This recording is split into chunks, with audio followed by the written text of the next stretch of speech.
بالکل یہی ہے نا, اسی پہ دیکھنا ہوگا. پھر آج کا دن دیکھیں نا, آج کا دن اس لیے امپورٹنٹ ہے کہ آج جو وکلا ہیں وہ بڑی تعداد میں اسلام آباد میں اکٹھے ہو رہے ہیں, اور وہاں بڑا سخت کوئلہ عمل اور بڑا اعلان بھی سامنے آ سکتا ہے وکلا کا. اور آج ہی پتہ چلے گا کہ تحریک انصاف کا یہ احتجاج کنٹینیو رہنا ہے, نہیں رہنا ہے, کس انداز میں رہنا ہے, یہ بھی پتہ چلے گا. تیسرا, آج سپریم کورٹ سے بھی دیکھتے ہیں چیزیں کس طرح سے آگے بڑھتی ہیں. اور چوتھا, آج دیکھنا ہوگا کہ حکومت جو ہے وہ اجلاس بلاتی ہے یا نہیں بلاتی, کیونکہ آپ کو پتہ ہے نا کہ آج سے کوئی 12 دن پہلے ڈیٹ بتائی گئی تھی 7 اور 8, بتایا گیا تھا کہ 7 یا 8 کو آئینی ترمیم کروا لی جائیں گی, کم بٹ میں آئینی ترمیم ہوں گی, آئینی ترمیم کروا لی جائیں گی. تو اس لیے 7 اور 8 یہ ظاہر ہے امپورٹنٹ ہے.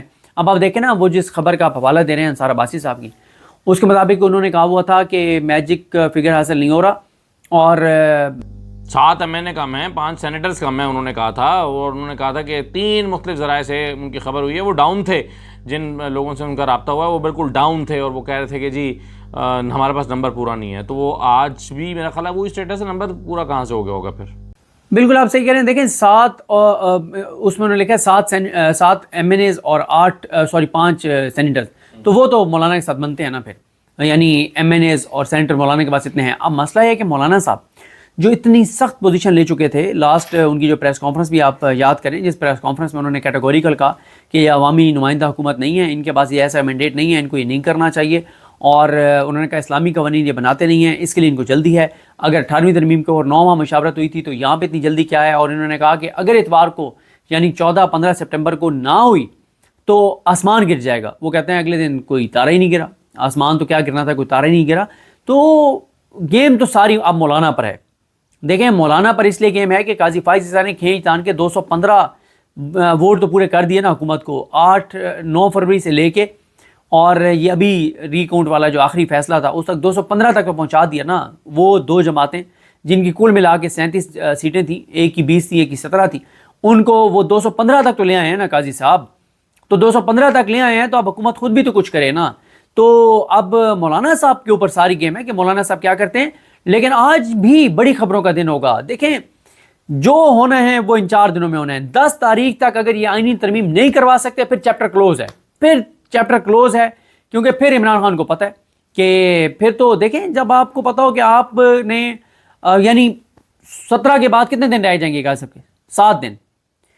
اچھا چلیں, وہ یہ آپ نے کہا کہ 10 تاریخ تک امپورٹنٹ ہے, لیکن اگر اگلے 2-3 دن کے اندر 10 سے پہلے کوئی اجلاس بلاتی ہے, کیونکہ تحریک انصاف اور عمران خان خود بھی جیل میں یہ کہہ چکے ہیں کہ اگر آئینی ترمیم لانے کی کوشش کی گئی تو شدید احتجاج کریں گے, اندر باہر, پارلیمنٹ کے اندر, پارلیمنٹ کے باہر, سپریم کورٹ کے باہر, ہر سپریم کورٹ کے اندر, ہر جگہ سے اس کو ریزسٹ کریں گے. اب انہوں نے ایک احتجاج تو کیا, لیکن فرض کیجئے اب حکومت کو لگتا ہے کہ بس ٹھیک ہے, طوفان آیا تھا گزر گیا, اب ہم اجلاس بلا لیتے ہیں. اب اگر اجلاس بلایا جاتا ہے تو کیا اس بات کا کوئی امکان ہے کہ تحریک انصاف 10 تاریخ سے پہلے ویسا ہی ایک احتجاج دوبارہ کر سکے جیسا 4 تاریخ کو کیا, 4 اور 5 کو 100% کر سکتے. دیکھیں اب یہ جب یہ بات ہوتی ہے نا کہ شاہد علی امین گنڈا پور صاحب کی عمران خان صاحب سے کوئی جیل میں ملاقات ہوئی ہے, تو مجھے ایک بات کی سمجھ نہیں آتی کہ اگر ان کی جیل میں عمران خان سے ملاقات ہوئی ہوتی اور یہ طے ہو گیا ہوتا خان صاحب کے ساتھ کہ ٹھیک ہے یہ گارنٹیز ہمیں مل گئی ہیں, یہ چیزیں ہو گئی ہیں, تو اب یہ احتجاج ختم کرنے, تو علی امین گنڈا پور کی باڈی لینگویج ہی کچھ اور ہوتی. وہ گرج رہے ہوتے, برس رہے ہوتے, دھماکہ خیز باتیں کر رہے ہوتے, اور اداروں پر برس رہے ہوتے, اسٹیبلشمنٹ پر برس رہے ہوتے, کیونکہ پھر یہ الاؤ ہوتا نا کہ کہہ لو ہمیں جو کہنا ہے تاکہ اینڈ جو ہے تمہارا بہترین ہو. وہ تو نہیں ہوا, وہ تو باڈی لینگویج بہت ڈسٹرب تھی, ان کی زبان ساتھ نہیں دے رہی تھی, وہ باتیں کر رہے تھے, اور سننے والے 90% لوگوں کو جو ہے وہ سمجھ آ رہی تھی. اب دیکھیں نا 10% لوگ جو علی امین گنڈا پور صاحب کو سپورٹ کر رہے ہیں وہ کیا کہہ رہے ہیں, وہ ان کے ایک جملے پہ کہہ رہے ہیں کہ انہوں نے تقریر کینڈ اس بات پہ کیا کہ میں انتظار کروں گا اس خبر کا اور جلد پاکستان کے لیے اچھی خبر آئے گی. یعنی تاثر وہ یہ دے رہے ہیں کہ عمران خان سے ملے علی امین گنڈا پور, وہاں کچھ مذاکرات ہوئی ہیں, ادارے کے ساتھ معاملات طے ہوئے ہیں, انہوں نے کہہ دیا ہے کہ جناب ہم انٹرفیئر نہیں کریں گے, آپ کے کیسز جیسے آپ میرٹ پہ بری ہوتے ہیں بری ہوں, آپ ایک کارکن باہر آئیں, اور ساتھ ہی قاضی کی ایکسٹینشن بھی ہم نہیں کر رہے, اور ہم کوئی آئینی ترمیم بھی نہیں لا رہے. تو یہ تاثر یعنی 10% لوگ دے رہے ہیں, 90% یہ تاثر نہیں دے رہے. اب 90% جو لوگ جنہوں نے علی امین گنڈا پور صاحب کو لیا ہے ان کی تقریر کو جس طرح سے وہ درست ثابت ہوتے ہیں, یا 10%, یہ آج کا دن بتائے گا. جب عمران خان صاحب کی طرف سے کوئی چیز آئے گی. جب تک اڈیالہ سے کوئی خبر نہیں آتی آپ کچھ بھی نہیں کہہ سکتے کہ اصل حقیقت کیا ہے. وہ احتجاج جو کال آف نہیں کیا گیا ابھی تک، اس احتجاج میں ہم نے کل شام کو بھی دیکھا کہ لوگ اپنے طور پر نکلے. عامر مغل نکلے، نعیم پنجوتا نکلے، کمل شوزب آئی ہوئی تھیں، اور بھی کچھ لوگ تھے، نعرے لگا رہے تھے، شوکت بسرا تھے. تو کیا یہ احتجاج اب جاری ہے یا ختم ہو چکا ہے؟ خاص طور پہ علی امین گنڈا پور کی تقریر کے بعد، کہ جس میں انہوں نے واضح کیا تھا کہ یہ دھرنا نہیں تھا، یہ احتجاج تھا، احتجاج ہو گیا، جب ڈی چوک پہنچ گیا تو ہم نے اپنا ٹارگٹ پورا کر لیا، بس بات ختم. دیکھیں میری تحریک انصاف کے جتنے لوگوں سے بات ہوئی نا وہ سب ڈیمورلائز تھے اور سب پریشان تھے. سب ایسے جیسے گر جاتا ہے کوئی نا کہ مطلب یہ ہوا کیا ہے، سب کو دھچکا لگا اور سب پریشان تھے، کسی کو کوئی سمجھ نہیں آ رہی تھی. میں پی ٹی آئی کے 5 لوگ ہیں، ان کا نام اب اس لیے نہیں بتا رہا کیونکہ یہ آپ کو پتہ ہے FIRs انہوں نے کی ہوئی ہیں، اور شاید ان کو پتہ ہی نہ ہو کہ وہ اسلام آباد پہنچ گئے تھے قافلے لے کے، اور وہ آ گئے تھے علی امین گنڈا پور صاحب کی اسپیچ سے کہ تھوڑی دیر بعد وہ پہنچ گئے تھے، لیکن راستے میں انہوں نے سن لی تھی. تو وہ جو قافلے لے کر آئے تھے وہ ڈی چوک کی طرف آئے ہی نہیں ہیں، وہ F10 رک گئے. مطلب جدھر سے بھی انٹر ہوئے F10 چلے گئے، وہ وہاں پہ سارے اکٹھے ہو گئے، اور وہاں پہ اکٹھے ہو گئے. 4-5 لیڈرز تھے بڑے امپورٹنٹ، اور ساتھ ان کے کارکن تھے. وہ آئے نہیں ہیں ڈی چوکے، اور کسی کو کوئی پتہ ہی نہیں ہے کہ اب کیا کرنا ہے. سب ہوا میں ہیں، سب ڈیمورلائز ہیں کہ ہوا کیا ہے. تو لہٰذا یہ ساری چیزیں ہوں گی. ایک بیان آنا ہے قیدی نمبر 804 کا، اور سب چیزیں اسی شدت کے ساتھ شروع ہو جائیں گی. علی امین ہو نہ ہو، علی امین خان گنڈا پور میٹر ہی نہیں کرتا. میٹر ایک شخص کرتا ہے جس کا نام عمران خان ہے. صحیح ہے. تو اب یہ بتائیں کہ جو ایک صرف علی امین گنڈا پور ہی نہیں، پی ٹی آئی کی پوری قیادت پر بڑی تنقید ہوئی ہے. لوگوں نے میمز بنائی ہیں، مذاق اڑایا ہے، لوگوں کی تصویریں، پی ٹی آئی کے لیڈرز کی تصویریں لگا کے کہا گیا ہے ورک فرام ہوم، یعنی یہ گھر میں بیٹھ کے ہی کام کر رہے ہیں، بیانات دے رہے ہیں. اور کئیوں نے تو بیانات بھی نہیں دیے، کئیوں نے تو بیان دینا بھی مناسب نہیں سمجھا، کیونکہ وہ پریشان تھے یا کنفیوز تھے یا انہیں خود پتہ نہیں تھا کہ کیا ہو رہا ہے.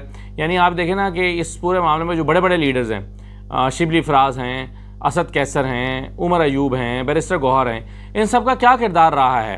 تو کیا ان کے کردار کو بھی اڈیالہ جیل میں ڈسکس لایا جائے گا؟ 100%. دیکھیں بیرسٹر گوہر صاحب کے حوالے سے عمران خان نے ایک بات کی تھی جب انہوں نے کال آف کیا تھا پنڈی احتجاج، تو خان صاحب نے بہت اظہار برہمی کیا تھا. اس میں یہ خبر فیک تھی کہ انہوں نے کہا کہ اس کو ہٹا دو، یہ نہیں کہا تھا، لیکن انہوں نے بہت سخت الفاظ ان کے لیے استعمال کیے تھے. لیکن پھر عمران خان صاحب کو ایک کلیریفیکیشن بھی دینی پڑی، کیونکہ وہ بہت نیگیٹو چلا گیا تھا جب وہ رپورٹ ہوا کہ جس کو آپ نے پارٹی کا چیئرمین بنایا ہوا ہے وہ اس کو ہی آپ نے بالکل ہی زیرو کر دیا، اور آپ اس کو ہٹا بھی نہیں سکتے، کیونکہ آپ اس کو الیکشن کے ذریعے ہٹا سکتے ہیں، اور الیکشن اس وقت آپ افورڈ نہیں کر سکتے، اس وقت آپ حالت جنگ میں. تو پھر خان صاحب کو کلیریفائی کرنا پڑا. اس لیے کلیریفائی کرنا پڑا کہ یہ خبر آ گئی تھی کہ ان کو ہٹانے کا فیصلہ ہو گیا، اسد کیسر چیئرمین بن رہے ہیں، اس لیے خان صاحب کو کلیریفائی کرنا پڑا. تو ظاہر ہے یہ چیزیں جائیں گی عمران خان تک. اب عمران خان حکمت کے ساتھ کیا کرتے ہیں کہ یار اس ٹائم بولتا ہوں تو یہ نہ میرے بیان کے بعد ایک پی ٹی آئی کی انٹرنل چیزیں شروع ہو جائیں، اس پہ تنقید شروع ہو جائے، تو بجائے اس کے کہ میں انٹرنل چیزوں کو کی طرف فوکس میڈیا کا اور سابقہ کرنے کے بجائے ادھر ہی فوکس رکھوں جدھر کرنا چاہیے، جدھر ہونا چاہیے، اور وہ ہے آئینی ترمیم، قاضی فائز حصہ اور یہ نظام. تو یہ فیصلہ عمران خان کو کرنا ہے. یہ بتائیں کہ پرسوں ہم یعنی کل صبح جو ہم بات کر رہے تھے پرسوں کے حوالے سے، ہم کہہ رہے تھے کہ بھائی یہ سارے نون لیگ کے لوگ کہاں غائب رہے، جو پریس کانفرنسز کرنے میں پیش ہوتے ہیں وہ سب غائب ہیں. کوئی لاہور جا کے بیٹھ گیا ہے، کوئی سیالکوٹ بیٹھ گیا ہے، کوئی کسی کا کوئی پتہ ہی نہیں وہ کہاں بیٹھ گیا ہے. نہ پنجاب حکومت کی ترجمان بول رہی ہیں، نہ وفاقی حکومت کے انفارمیشن منسٹر بول رہے ہیں. لیکن کل یعنی پچھلے گزرے 24 گھنٹے میں یہ سب پھر نکل آئے. سب نے ملاقاتیں بھی شروع کر دی، پریس کانفرنسز بھی شروع کر دی، بیانات بھی دینے شروع کر دیے، میڈیا ٹاکس بھی کر دی، پیغامات بھی بھیج دیے. تو یہ اچانک سے غائب کہاں ہو گئے تھے اور اچانک سے نکل کیوں آئے ہیں؟ سر وہ اس کی وجہ یہی ہے نا کہ ایک تو یہ اس لیے نکلے ہیں کہ ٹائم کم رہ گیا نا، 10 سے پہلے جو کرنا ہے اس کے لیے، اور دوسری وجہ وہی ہے کہ جب ظاہر علی امین گنڈا پور نے ایک ایسی اسپیچ کر دی جس کے بعد ایک ان کو یہ کہ اب کوئی مسئلہ نہیں ہے. اس سے پہلے تو آپ کو پتہ ہے شہباز شریف بھی لاہور بھاگ گئے، خواجہ آصف بھی بھاگ گئے، سب غائب ہو گئے تھے، اسحاق ڈار بھی. لیکن ابھی آپ دیکھیں کہ سب لوگ منظر عام پہ نہیں آئے، صرف اسحاق ڈار آپ کو نظر آئے، اور وہ بھی اس موضوع پہ نہیں. اور شہباز شریف نے ایک محسن نقوی سے ملاقات کی ہے. یہ 2 اور عطا ترڑ کے نامعلوم مقام سے ویڈیو پیغامات آ رہے ہیں، کوئی اور چیز سامنے نہیں آ رہی. ٹھیک ہے، چلیں صدیق جان، آپ کا آج کا دن چونکہ بڑا ایک ایسا ہے خبروں کو جنم دینے والا دن ہے. آج عمران خان پر نظریں رہیں گی، اڈیالہ جیل پر نظریں رہیں گی، یہ جو مولانا سے ملاقاتیں ہیں ان پر نظریں رہیں گی. ویسے مولانا سے مل کر نکلنے والا قافلہ جو ہے وہ کوئی اتنا زیادہ ایکسائٹیڈ نہیں لگ رہا تھا، ڈی مورلائز لگ رہا تھا. خاص طور پر جو تصویریں میں نے یا ویڈیوز اسحاق ڈار صاحب کی دیکھی ہیں تو وہ کافی ڈاؤن لگ رہے تھے. ایسا لگتا ہے کہ مولانا فضل الرحمان نے جو سٹانس لیا ہوا ہے کہ جلدی کیا ہے اور ہمیں اپنے مسودے پر کام کرنے دیں، اور فائز عیسیٰ کے لیے یا کسی شخصیت کے لیے تو ہم یہ کام نہیں کر رہے ہیں. تو میرا خیال ہے مولانا فضل الرحمان اپنے اس نقطے پر قائم ہے. اور میں چونکہ کئی مرتبہ جو جے یو آئی کے لوگوں سے بار بار پوچھ چکا ہوں، 2-3 لوگوں سے فردن، تو وہ کہتے ہیں کہ جی یہ تو 8-10 تاریخ تک تو ہوتا ہوا دکھائی دیتا ہی نہیں ہے، کیونکہ ہمیں تو وقت چاہیے ابھی. تو لگتا ہے کہ مولانا اپنے موقف پر قائم ہے. لیکن جو آپ نے کہا اور میری بھی یہی اسیسمنٹ ہے کہ چونکہ احتجاج تو تھا آئینی ترمیم کو روکنے کے لیے، تو اگر آئینی ترمیم ہوتی ہوئی نظر آئے گی تو پھر احتجاج کی کال بھی دوبارہ دی جا سکتی ہے، اور علی امین گنڈا پر کی مجبوری ہے کہ وہ نکلیں دوبارہ. اگر ان کو کہا گیا کہ نکلیں تو پھر ان کو نکلنا پڑے گا، اور ان کے پاس کوئی دوسرا راستہ نہیں ہے. تو آج کے دن پہ نظر رکھتے ہیں، دیکھتے ہیں کیا ہوتا ہے. بہت شکریہ صدیق جان آپ کا.